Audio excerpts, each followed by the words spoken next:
welcome back to my YouTube channel Imelda's Journey. Apa kabar nih teman-teman? Semoga teman-teman sehat walafiat dan bisa menjalankan aktivitas seperti biasanya.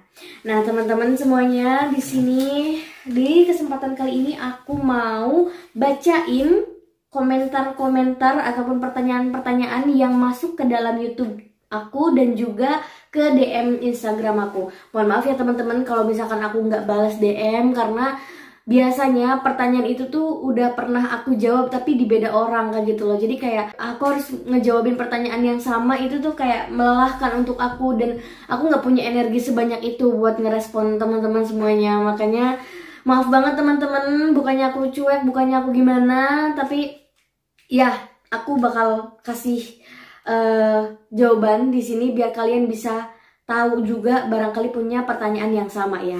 Ini dia pertanyaan umum yang sering ditanyain seorang calon au pair. Ya, yang pertama, Kak, berapa modal buat ikut au pair?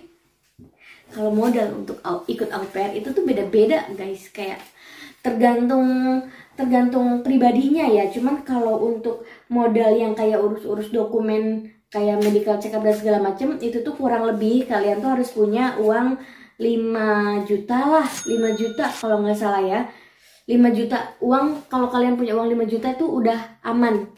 Maksudnya kalian nggak terlalu takut gitu ya, nggak terlalu takut kekurangan kayak gitu tuh. Insya Allah 5 juta itu pas buat modal au pair.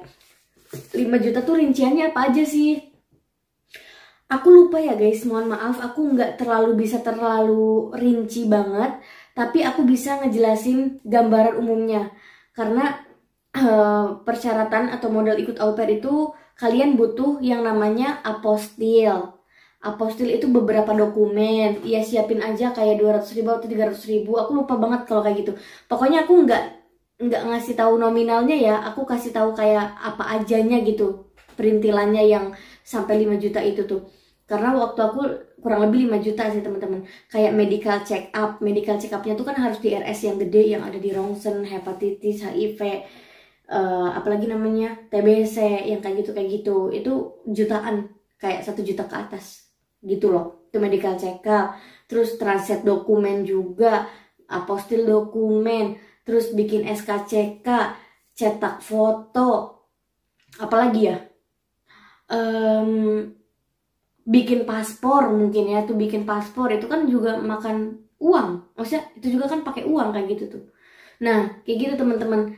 Kalau menurutku 5 juta itu cukup untuk modal menjadi au pair kayak gitu.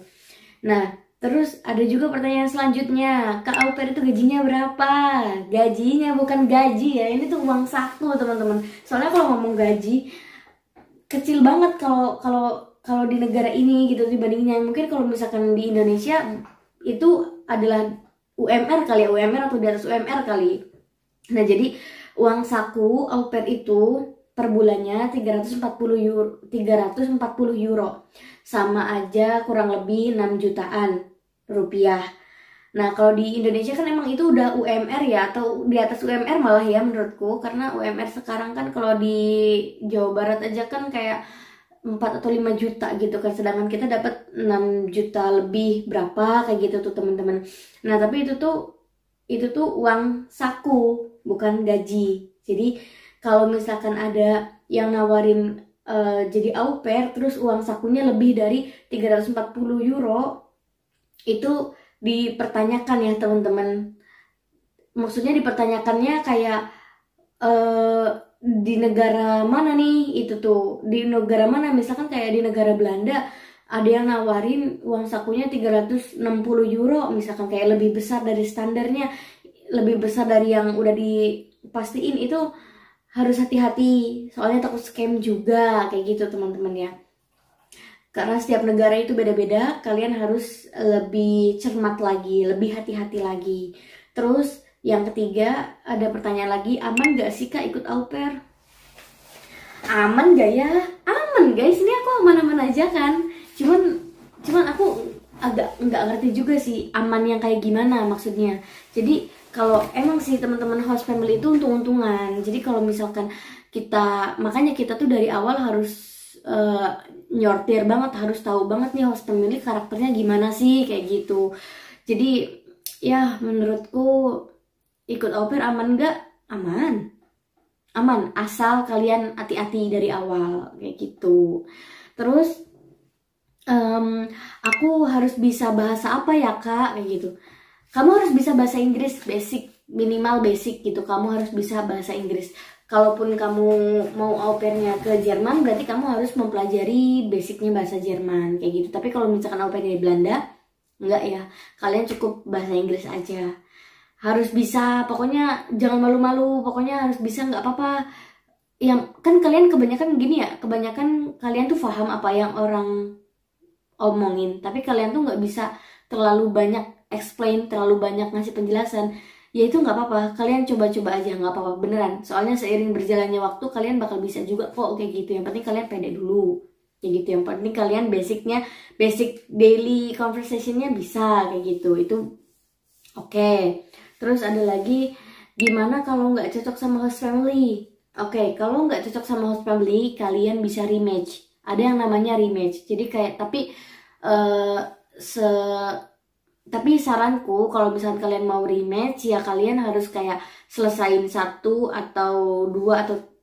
sampai 3 bulan lah. Kalian harus kuat-kuatin bertahan buat menuhin dokumen au pair yang persyaratan-persyaratannya gitu. Dan tapi kalau menurut aku jangan sampai rematch lah ya. Makanya kalian harus hati-hati dalam memilih host family dari awal, kayak gitu. Lanjut, bisa perpanjang kontrak nggak sih kak?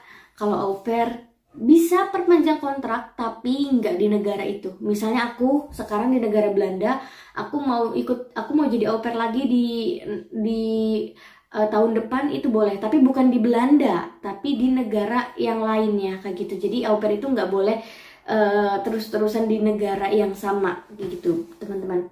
Terus kayak boleh liburan ke negara lain nggak pas jadi au pair? Boleh banget. Aku kemarin habis ke Belgia, alhamdulillah, kayak wow, keren. Ternyata aku bisa keluar negeri sendirian gitu tuh. Soalnya kan cuman jaraknya 2 jam doang pakai bis aku, teman-teman, ke Belgia.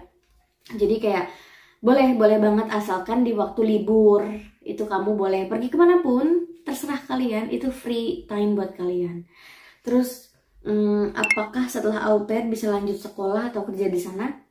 Tergantung sama opportunity kalian, kayak gitu. Kalau mau sekolah berarti kalian tapi kalau sambil itu nggak bisa ya. Ini pertanyaan apa?